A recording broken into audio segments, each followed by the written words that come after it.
श्री शिवाय नमस्तुभ्यम। स्वागत है आपका आपके अपने चैनल द रिलीजियस लाइफ में। दोस्तों, आज के वीडियो में हम सुनेंगे बुधवार प्रदोष व्रत की कथा। प्रदोष का व्रत जो कि भगवान शंकर को अतिशीघ्र प्रसन्न करने वाला व्रत है। इसमें भगवान शंकर की पूजा प्रदोष काल में की जाती है। बुधवार का प्रदोष व्रत जब आता है तो इसमें हमें भगवान शंकर के पूजन में हरी वस्तुओं का प्रयोग अधिक से अधिक करना चाहिए। बुध का प्रदोष होने की वजह से ये गणेश जी को भी अधिक प्रिय होता है, तो गणेश जी का पूजन, शिव परिवार का पूजन भी हमें साथ में करना चाहिए।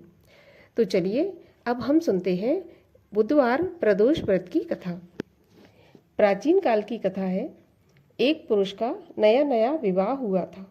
वह गौने के बाद दूसरी बार पत्नी को लिवाने के लिए अपनी ससुराल पहुंचा और उसने अपनी सास से कहा कि बुधवार के दिन ही पत्नी को लेकर अपने नगर जाएगा।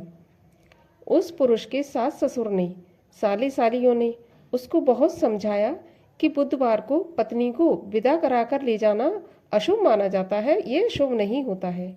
लेकिन वह पुरुष अपनी जिद से टस से मस नहीं हुआ। विवश होकर सास ससुर को अपने जामाता अर्थात दामाद और पुत्री को भारी मन से विदा करना पड़ा। पति पत्नी बैलगाड़ी में चले जा रहे थे। एक नगर के बाहर निकलते ही पत्नी को जोर से प्यास लगी। पति लोटा लेकर पत्नी के लिए पानी लेने गया। पानी लेकर जब वह लौटा तो उसके क्रोध और आश्चर्य की सीमा ही नहीं रही, क्योंकि उसकी पत्नी किसी अन्य पुरुष के लाए लोटे से पानी पीकर हंस हंस कर बातें कर रही थी। क्रोध में आग बबूला होकर उस आदमी ने उस दूसरे आदमी से झगड़ा करना शुरू कर दिया। मगर यह देखकर उसके आश्चर्य की सीमा नहीं रही कि उस पुरुष की शक्ल उस आदमी से बिल्कुल हूबहू मिलती थी। हम शक्ल आदमियों को झगड़ते हुए देख जब काफी देर हो गई तो वहां पर आने जाने वालों की भीड़ इकट्ठी हो गई। सिपाही भी आ गया। सिपाही ने स्त्री से पूछा कि इन दोनों में से कौन सा आदमी तेरा पति है। वो तो बेचारी असमंजस में पड़ गई, क्योंकि दोनों की शक्ल एक जैसी थी। एक दूसरे से दोनों मिलते थे।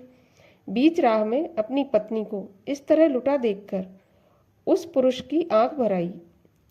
वह शंकर भगवान से प्रार्थना करने लगा कि हे भगवान, आप मेरी और मेरी पत्नी की रक्षा करो। मुझसे बहुत बड़ी भूल हो गई जो कि मैं बुधवार को अपनी पत्नी को विदा कराकर ले आया। आगे से मैं कभी ऐसा अपराध नहीं करूंगा।